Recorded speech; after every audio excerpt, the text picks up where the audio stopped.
Einen wunderschönen guten Tag und herzlich willkommen bei unserem GCP Mindset Channel. Heute haben wir ein sehr deutsches Thema, deshalb drehen wir das Video auch auf Deutsch und wir sprechen über das neue deutsche Medizinproduktegesetz. Und dafür habe ich meinen Experten Marcel Müller dabei. Ja, hallo Andreas. Vielen Dank, dass ich hier sein darf. Ja, schön, dass du da bist und viel Spaß.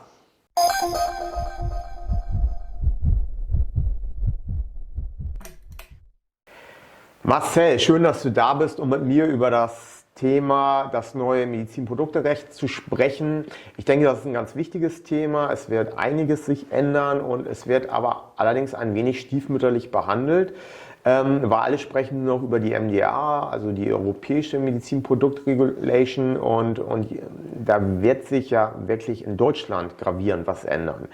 Aber bevor wir dazu kommen, erzähl doch mal ein bisschen was von dir selber. Ich weiß, du arbeitest im Regulatory Affairs Bereich. Was heißt das aber genau?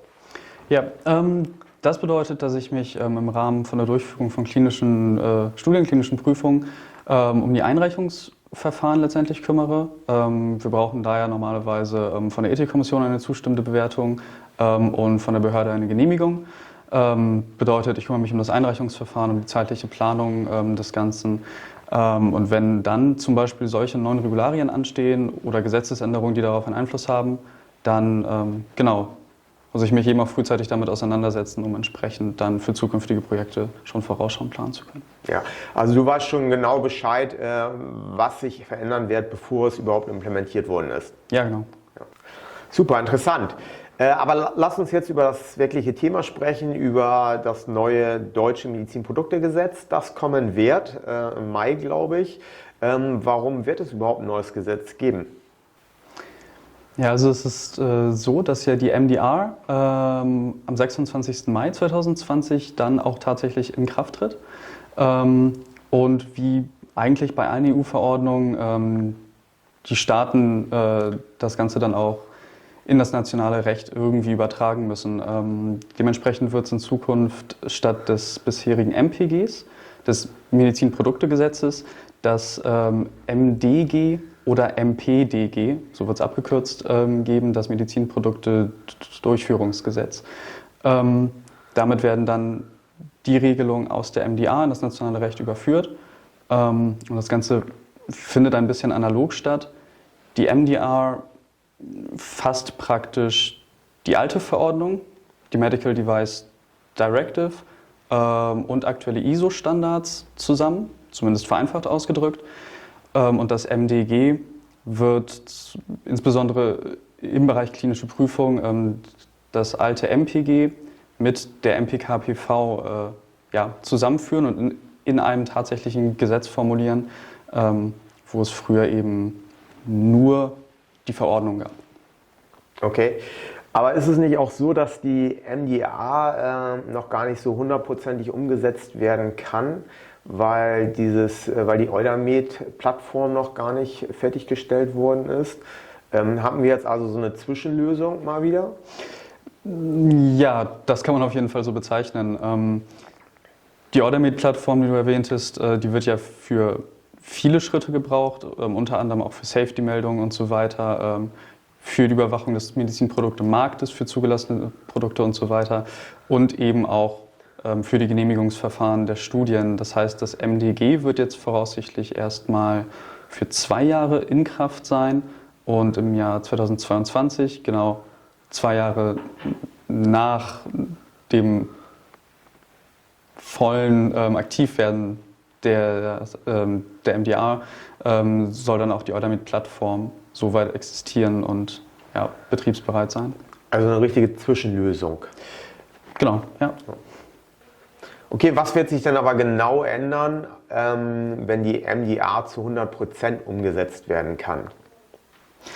Also ein zentraler Punkt in der MDR ist es ja, dass bisschen analog zum Arzneimittelrecht in der EU die Länder oder die Mitgliedstaaten sich auch austauschen, zum Beispiel über die sicherheitsrelevanten Informationen, um zum Beispiel Medizinprodukte zu verhindern, die in großer Stückzahl zum Beispiel implantiert werden und dann im Nachhinein bei vielen Patienten für Probleme sorgen. Da gab es ja prominente Beispiele in der Vergangenheit. Ein zentraler Punkt davon sind dann zum Beispiel sogenannte Unique Device Identifiers. Die gibt es zum Beispiel in den USA auch schon, nach denen dann eben auch Medizinprodukte zurückverfolgbar sein müssen. Genau, und das sind eben Sachen, die sich dann auch erst mit einer Eudamed-Plattform zu 100% umsetzen lassen. Denn auch wenn Mitgliedstaaten ohne Plattform kommunizieren können, ist so eine Plattform dann natürlich auch dafür da, um das Ganze zu vereinheitlichen, die Prozesse schneller zu machen. Ja, und dafür zu sorgen, dass die Ziele, die hinter der MDR stehen, auch erreicht werden können. Ja, soweit ich weiß, weiß man im Moment nicht mal, wie viele Medizinprodukte überhaupt in der EU eine CE-Kennzeichnung haben, richtig? Ja, das ist korrekt. Dazu kommt dann eben auch, dass diese CE-Kennzeichnungen auf der einen Seite schwieriger zu bekommen sein werden, weil sich einfach Klassifizierungsregeln zum Beispiel ändern und auch die Anforderungen für die CE-Kennzeichnung höher werden. Im Jahr 2024 werden dann auch die letzten CE-Kennzeichnungen, die jetzt existieren, auslaufen. Das heißt, alle Medizinprodukte werden nach und nach unter der MDR wieder neu zertifiziert werden müssen. Ja, wenn sie denn zertifiziert werden. Es werden ja auch wahrscheinlich nicht alle wieder neu zertifiziert. Ich habe gerade von einem Radiologen gehört, von einer Uniklinik, dass die auch schon Medizinproduktengpässe haben, weil wahrscheinlich manche Hersteller sagen, es lohnt sich gar nicht mehr für bestimmte Produkte wieder ein aufwendiger Rezertifizierungsprozess in die Wege zu leiten. Ja, das ist auf jeden Fall etwas, was sich dann im Nachgang zeigen muss, auch im Hinblick auf den Unterschied von großen und kleinen Unternehmen. Wer kann sich diese Zertifizierung tatsächlich leisten für ein Produkt, das früher nicht so aufwendig zertifiziert werden musste? Fragen, die aktuell noch offen sind. Meines Wissens nach will man ja auch schaffen, dass der Lebenszyklus einfach besser evaluiert wird. Ja, dass die Hersteller nicht einfach ein Medizinprodukt CE kennzeichnen lassen und dann ist alles passé, sondern sie wollen wirklich vor der CE-Kennzeichnung und nach der CE-Kennzeichnung erwarten die benannten Stellen einfach mehr Daten. Stimmt das? Ja, das ist korrekt. Da wird in Zukunft sehr viel mehr von den Herstellern erwartet, was die Post-Market-Aktivitäten angeht zur Datenerhebung. Und noch ein wichtiger Punkt sind auch die Klassifizierungen, die sich ändern werden. Es wird mehr Regeln geben. Sie werden in ihrer Tendenz strenger, was die Klassifizierung von Medizinprodukten angeht. Und ich sage mal, ein populäres Beispiel, von dem viele schon gehört haben, ist natürlich Software. Früher oft Klasse 1, jetzt oft Klasse 2b aufwärts. Da steigen natürlich die Anforderungen, ja. Okay, ich denke, wir könnten auch den ganzen Tag darüber reden, was sich alles ändern wird. Aber lass uns mal wirklich über den Kontext klinische Studien mit Medizinprodukten sprechen. Was wird sich da genau ändern? Ja, also oft hat man ja sehr kurzfristige Änderungen und sehr lange. Das ist in dem Fall auch so, wenn wir zum Beispiel von den Prüfarztqualifikationen sprechen. Prüfärzte müssen immer in dem aktuellen Rechtsrahmen zum Beispiel geschult sein. Das heißt, da werden sich die Anforderungen an die Schulung ändern, die wiederum von den Ärzten erwartet werden, bevor sie an so einer klinischen Prüfung teilnehmen können. Die Timelines, mit denen wir rechnen können in so einem Einreichungsverfahren, werden sich auch ändern. Ein sehr großer Punkt dabei ist zum Beispiel, dass wir bisher in Deutschland bei der Ethikkommission und der Behörde zeitgleich einreichen konnten. Und das wird sich in Zukunft insofern ändern, dass wir zuerst bei der Ethikkommission einreichen, durch das komplette Einreichungsverfahren gehen, bis wir dann ja, im Normalfall die Genehmigung für die Studie haben, auch nach eventuellen Anpassungen. Und erst, wenn wir die haben, zur Behörde gehen können, um das zweite Einreichungsverfahren, wenn du es so nennen willst, zu starten. Das geht auch dann mit feingliedrigeren Änderungen einher, was die einzelnen Zeitabläufe angeht, aber in der Regel wird es zu einer Verlängerung zum Beispiel dann kommen in der Startphase so einer Studie. Zusätzlich fallen auch mehr Studien in einen Bereich, wo sie genehmigt werden müssen, einfach dadurch, dass sich ja die Klassifizierung ändert und wie schon gesagt in ihrer Tendenz eher strenger wird mit den Herstellern. Das heißt, wir haben mehr Produkte, für die wir ein Genehmigungsverfahren in der klinischen Prüfung brauchen und für die wir überhaupt eine klinische Prüfung brauchen. Und wir haben den Fall, dass die klinischen Prüfungen, die nach der CE-Zertifizierung durchgeführt werden, in Zukunft auch an die Behörde gemeldet werden müssen. Das heißt, bisher hatten wir da nur ein Verfahren bei den Ethikkommissionen, weil das Produkt natürlich schon zugelassen war. In Zukunft werden wir da auch noch an die Behörde melden müssen, was dann eben auch noch mal eine kleine Portion Zeit in Anspruch nimmt zusätzlich. Okay, interessant. Ja, die neuen Fortbildungen für die Prüfärzte, darüber habe ich noch gar nicht nachgedacht. Das wird ja eine richtige Welle geben dann an neuen Schulungen. Da werden die Prüfärzte wahrscheinlich auch nicht begeistert sein, dass sie schon wieder in das Medizinprodukterecht, wenn sie es gerade bekommen haben, diese Schulung, wieder geschult werden. Ja, aber so ist das, kommt man nicht drum herum.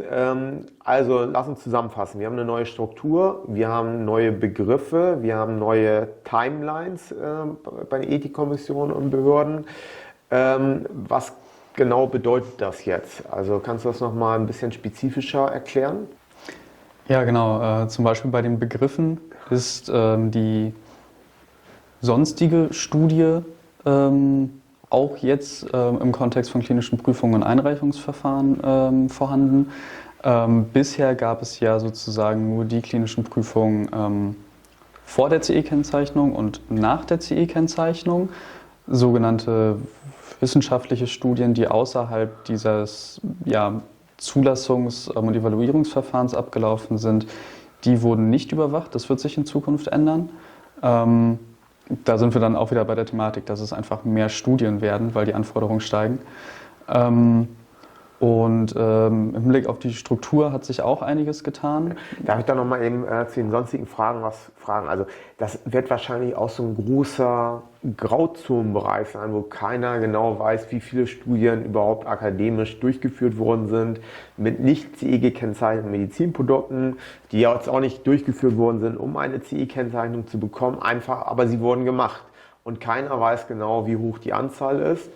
Dementsprechend kann es ja auch sein, dass wir einfach eine Explosion von Medizinproduktstudien haben und dass die Ethikkommission gar nicht mehr schaffen, weil vorher sind die einfach unterm Radar durchgeführt worden.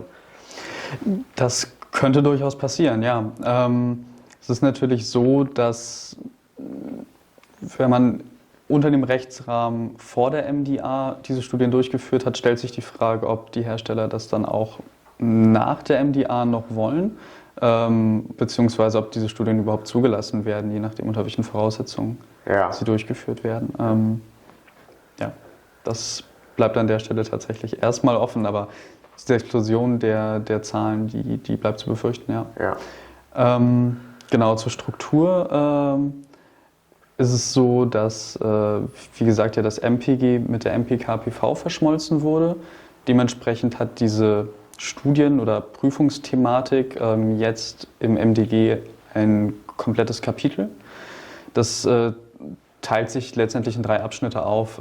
Einmal die Studien vor der CE-Kennzeichnung mit den höchsten Anforderungen, dann die Studien nach der CE-Kennzeichnung beziehungsweise die sonstigen Studien. Das wird sozusagen in einem Feld erwähnt. Und im 3. Abschnitt geht es dann zum Beispiel um Dokumentationspflichten, um die Anforderungen an die Prüfer, letztendlich um diesen Rahmen für Prüfungen im Allgemeinen. Ja, du hast schon ein paar Mal gesagt, die Struktur wird sich ändern. Ich habe jetzt verstanden, also die Paragraphen 20 bis 22, die wird es so nicht mehr geben. Den Paragraph 23b, 24, die werden alle komplett unterschiedliche Inhalte haben, werden neu strukturiert. Ich weiß aus dem Arzneimittelbereich, das zukünftige Arzneimittelgesetz wird auch ganz viel auf die EU-Verordnung hinweisen. Wird das im Medizinproduktebereich genauso gestaltet werden? Ja, da gibt es auf jeden Fall sehr viele Verweise. Das ist, wie man es auch aus anderen Rechtstexten oft kennt, wird viel verwiesen. Und das MDG wird sich ohne MDA praktisch nicht lesen lassen können. Wenn zum Beispiel davon gesprochen wird, dass die Medizinprodukte, die nach nach Artikel 62 der EU-Verordnung geprüft werden müssen, dann brauche ich ja zwangsläufig auch die EU-Verordnung, um mir anzugucken, was in Artikel 62 steht. und welche Produkte ich darunter fassen kann. Ja, Genau. also es ist wie im Arzneimittelbereich auch so die MDRs und Superlaw der Regularien in der EU. Es gibt praktisch den Rahmen vor, ja, genau. Die MDA regelt auch größtenteils die Verfahren bei der Behörde, wohingegen das MDG sich dann auf das Verfahren bei der Ethikkommission bezieht, was viel spezifischer von den nationalen Regelungen beeinflusst wird. Ja. Also meiner Meinung nach hat man ja auch viel in der MDA von alten MPG einfach per Copy-Paste eingefügt. Ja, viele Dinge wurden ja einfach schon genauso gemacht. Jetzt wundert mich ganz besonders, dass dieser parallele Einreichungsprozess bei Ethikkommission und der Behörde einfach ausgehebelt worden ist und man jetzt nacheinander einreichen muss. Das passt ja gar nicht in das Bild. Das gab es noch nie in Deutschland. Ist das irgendwie nachvollziehbar, warum das so gemacht worden ist? Das ist in der Tat nur begrenzt nachvollziehbar. Insbesondere wenn man darüber nachdenkt, dass man ja auch weiterhin über ein Online-Portal einreichen will. In Deutschland haben wir ja schon eins, das wir zum Glück jetzt übergangsweise nutzen können. Aber wenn man in Zukunft sogar länderübergreifend über ein Portal einreicht, macht es ja eigentlich Sinn, dass Ethikkommission und Behörden sich gleichzeitig die Unterlagen anschauen, weil sie ja auch verschiedene Zuständigkeiten haben. Das heißt, die Behörde prüft eher den wissenschaftlichen Part, überprüft das Produkt, die Präklinik. Die Ethikkommission schaut sich an, ist der Prüfer qualifiziert, ist das für den Patienten nachvollziehbar oder bringt das einen Mehrwert. Es sind ja grundsätzliche Aufgaben, die sich parallel erledigen lassen, sollte man meinen. Wieso wir da jetzt eine Änderung haben. Also nicht nachvollziehbar. Auch sehr unsensibel, würde ich sagen, von den Leuten, die sich solche Regeln ausdenken, weil ich meine, die ganze Medizinproduktindustrie hat ja schon mit sehr verzögerten Timelines jetzt zu tun. Es dauert deutlich länger, Dinge auf den Markt zu bringen und dann kommen die auch noch mit solchen dummen Regeln, wo man hintereinander einreichen muss, was auch wieder einfach einen Monat, vielleicht mehrere Wochen zur Folge haben wird. Ja, das kann man so sagen. Okay, lass uns über die Timeline sprechen genau. Also wie sieht da so Best Case, Worst Case aus? Was ist realistisch? Wie lange sollte man realistischerweise in Betracht ziehen? Also wenn man jetzt den Zeitraum vor der MDA und nach der MDA vergleicht, hat man ja praktisch auf der Seite der Ethikkommission und Behörden immer den Bearbeitungszeitraum, der eine gewisse Grenze vorgegeben hat. Und der auch immer unter der Voraussetzung gilt, dass der Antrag natürlich vollständig ist und alle Informationen beinhaltet, die man erbringen muss. In dem Fall haben wir vor der MDA einen zeitlichen Horizont von 74 Tagen, wenn alles vollständig ist und Behörden und Ethikkommission, ihre maximale Frist nutzen. Nach der MDA sind wir unter gleichen gedanklichen Voraussetzungen bei 94 Tagen. Das sind schon mal 3 Wochen. Nicht erwähnt eventuelle Verzögerungen innerhalb des Verfahrens, aber die lassen sich natürlich nicht so genau bemessen. Gut, und was wird sich in unserem Post-Market-Bereich ändern? Ja, wir hatten jahrelang, ich kann mich gar nicht daran erinnern, seit wann eigentlich den Paragraph 23b für die Studien nach CI-Kennzeichnung häufig missinterpretiert. Der wird wegfallen und dafür werden wir einen ganz anderen Artikel bekommen. Aber was genau wird sich da ändern? Ja, auf der einen Seite ist es so, dass man vorher oft, auch im Schriftverkehr das Wording hatte, einer 23b-Studie, einer Post-Market Clinical Follow-up-Studie und so weiter. Da ist das Wording zumindest in den Rechtstexten jetzt sehr einheitlich auf klinische Prüfungen nach in Verkehr bringen. Das wird es dann wahrscheinlich auch in Zukunft sein. Eine weitere Änderung ist, dass wir auch diese Post-Market-Studien an die Behörde melden müssen in Zukunft. Bisher gab es nur das Einreichungsverfahren bei der Ethikkommission, wie gesagt, und genau in Zukunft eben noch diese zusätzliche Behördenmeldung. Und die Patientenversicherung, die bisher ja auch ohne zusätzliche Belastung nicht verpflichtend war für die Durchführung so einer Studie, die wird in Zukunft verpflichtend. Das heißt, der Sponsor muss sich auch da dann Gedanken machen. Okay, Marcel, dann sag mir doch nochmal, wie würdest du das Ganze jetzt bewerten? Ist es eher positiv oder negativ aus rein regulatorischer Studienkontextsicht? Ja, also positiv würde ich zum Beispiel bewerten, dass die höheren Anforderungen, obgleich sie natürlich auch Kosten verursachen, für die Hersteller, die qualitativ hochwertige Produkte anbieten, auch über die Durchführung dieser Studien einen Marktvorteil schaffen werden, weil natürlich die Hersteller, die schlechte Produkte herstellen, selbst wenn sie prüfen, nicht zu den gewünschten Ergebnissen kommen. Das heißt, dieses Ziel, die schlechten Produkte nicht mehr auf dem Markt zu haben, wird mit Sicherheit erfüllt und ich glaube, das ist durchaus positiv, auch für die Hersteller der guten Produkte. Negativ kann man natürlich auch den Mehraufwand sehen für Hersteller, den Kostenaufwand und natürlich auch den zeitlichen Mehraufwand, ja, wenn wir wieder auf die Timelines zurückkommen, dass die Dinge einfach länger dauern. Ja, ich glaube, dieser, was du eben als negativ bezeichnet hast, ist gerade für Produkte, die möglicherweise nicht so einen großen finanziellen Wert darstellen, wo man dann schon dreimal drüber nachdenkt, soll man diesen Aufwand überhaupt in Kauf nehmen, aber trotzdem werden sie eigentlich auf dem Markt benötigt. Patienten benötigen sie oder Ärzte benötigen sie und das ist dann schon ein bisschen schade. Ja, das heißt nicht gleichzeitig, dass sie schlecht sind, sie lohnen sich einfach finanziell nicht und da muss man ja auch einen Hersteller aus der Industrie verstehen. Das ist ja nicht das Sozialamt, die wollen schon gute Produkte auf den Markt bringen, aber es muss auch ein Return of Investment geben. Ja, definitiv. Ja. Das, Ja, vielen Dank. Sehr schön. Lass uns zur letzten Frage kommen.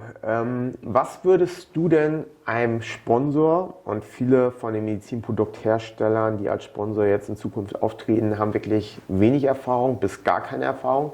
Deshalb ist deine Antwort umso wichtiger. Was würdest du denen empfehlen, wenn sie jetzt eine Studie durchführen?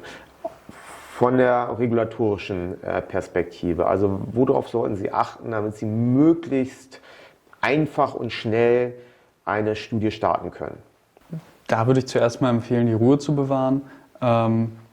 Es ist natürlich wichtig, auch für die zeitliche Planung, sage ich mal, möglichst sicher zu gehen, dass der Antrag möglichst flüssig durchgeht. Und dann macht es eventuell auch mal Sinn, sich noch 1, 2, 5 Tage länger eben an die Dokumentation zu setzen, an die Unterlagen aus der Präklinik, an Zusammenfassungen und so weiter, um dann wirklich ein vollständiges und hochwertiges Paket auf einmal einreichen zu können und eben nicht in die Verzögerung zu kommen, wenn irgendwas fehlt, ja, irgendwelche Informationen fehlen oder ähnliches. Ja. Also sprich, Fusch wird sich nicht auszahlen. Man sollte lieber ein bisschen mehr Zeit investieren, um nachher auch wirklich deutlich schneller durchzukommen. Ja, genau. Ist das richtig? Ja. Genau. Anstatt irgendwas, ich sag mal, quick and dirty zu machen, sollte man da schon an eine realistische Planung gehen. Ja, definitiv. Ja, vielen, vielen Dank, Marcel. Ich denke, das ist ein ganz wertvoller Tipp. Ich denke, einmal Dinge richtig zu machen, ist meistens deutlich schneller als zweimal Dinge falsch zu machen. Und da wird sich die Medizinprodukteindustrie wahrscheinlich noch ein bisschen umstellen müssen, gerade bei klinischen Studien. Ja, vielen Dank für deine Tipps, war sehr interessant. Ja, vielen Dank auch, dass ich hier sein durfte. Ja. Ich hoffe, auch euch hat das Video gefallen. Ja, stellt uns Fragen, hinterlasst uns eure Kommentare und abonniert uns. Bis dann, tschüss!